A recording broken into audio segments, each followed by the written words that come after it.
du maintien de la pression. D'accord. Moi j'ai l'impression d'être 5 ans en arrière, on est en décembre 2002, et ce genre de discours que vous tenez avec quelques nuances tous les trois, on vous a, entendu très souvent avant la guerre en Irak, pendant et juste après, pour accréditer et donner une légitimation politique, philosophique même, et sociologique de cette guerre. Donc ne vous étonnez pas que ceux qui n'ont pas pu supporter justement les avertissements qu'une guerre contre l'Irak était un désastre annoncé et prévu et certain, se révoltent un peu aujourd'hui contre ces discours catastrophiques, quand même relativement atlantiste ou alors saoudo-atlantiste, si vous voulez, et qui, puisque vous êtes très fort dans les mélanges. Très belle compression, mais ça. Oui, mais c'est vous qui êtes fort dans ce genre de compression pour arriver finalement à cette évidence. Moi, j'ai une question à vous poser, vous et puis à ceux que vous défendez, qui sont ceux qui sont quand même, il faut être un peu honnête ici, parce qu'on est dans une émission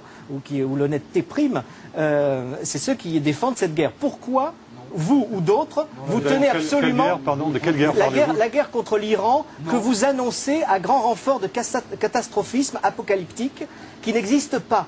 Qu'est-ce que vous voulez de plus que Ahmadinejad qui vous a dit, et alors évidemment vous ne le croyez pas puisque c'est soi-disant le vice, la vertu étant les Américains, comment vous pouvez, comment vous mettez en... Pourquoi vous ne croyez pas d'abord non seulement Ahmadinejad, vous pouvez avoir plein de... Il faut rayer Israël de la carte, je pense qu'il est sincère. Mais non, il n'a pas dit ça justement. Vous voyez, effacez. Non, il n'a pas dit. Il n'a pas dit. Alors bon, vous voulez qu'on parle de ça tout de suite? Oui, on va le faire. J'aimerais autant qu'on en parle juste après.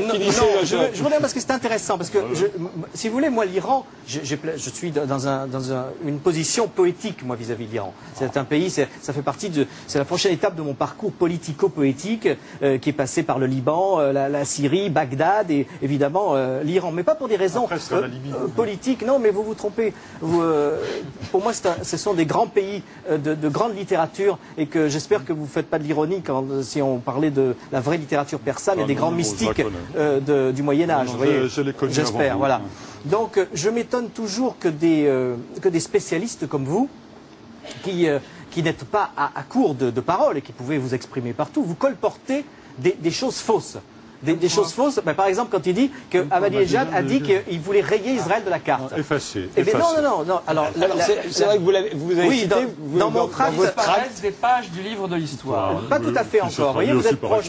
Donc vous n'avez jamais la vraie citation. Et je l'ai. Il n'y a que vous qui avez la vraie. Non, pas du tout. Bah non, tout le monde peut l'avoir.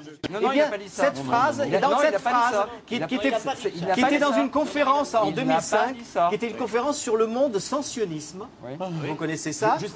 Without Zionism, eh bien, il a dit cette phrase, il a fait une citation de Khomeini en disant « L'imam a dit que le régime occupant Jérusalem devrait disparaître de la page du temps. » Je voudrais savoir pourquoi. On répète sans arrêt, et mondialement, vous n'êtes pas les seuls porte-voix, ces phrases où dans la phrase il n'y a ni rayé, ni Israël, ni carte. Ce qui veut bien dire qu'Ahmadinejad, comme beaucoup en Iran et comme beaucoup ailleurs dans l'Orient, trouve que le régime usurpateur de Quds, comme ils disent, n'a rien à faire sur la terre de Palestine et doit disparaître de la page du temps, ce qui est très poétique. Mais vous savez ce que ça veut dire? Ça ne veut pas dire qu'il veut détruire Israël.